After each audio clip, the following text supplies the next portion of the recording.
سمجھدار لوگوں کا، ہمارے بزرگوں کا کہنا ہے کہ دشمن کو 10 موقع دیں کہ وہ آپ کا دوست بن جائے، مگر اپنے دوست کو ایک موقع بھی نہ دیں کہ وہ آپ کا دشمن بن جائے، کیونکہ اگر وہ آپ کا دوست رہا ہے تو یقیناً وہ آپ کا رازدار رہا ہے، اور راز رکھنے کی صلاحیت ہر کسی کے بس میں نہیں ہوتی۔ اس لیے کوئی ایسا موقع ہی نہیں ہونا چاہیے کہ جو کوئی آپ کا راز آشنا ہے وہ آپ سے دور ہو جائے، یا اس کیفیت یا اس مقام پر پہنچ جائے کہ آپ کا مخالف بن جائے۔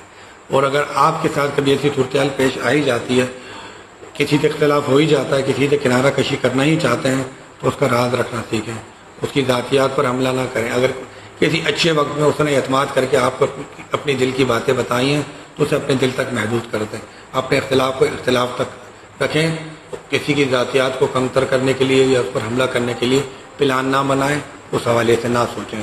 یہ انسانیت کی اعلیٰ مثال ہوگی، یہ نادان دوست کے مقابلے میں دانا دوست بننے کی اچھی کوشش ہوگی۔ ایک دوسرے کا راز کا حفاظت کرنا آپ کی ذمہ داری ہے۔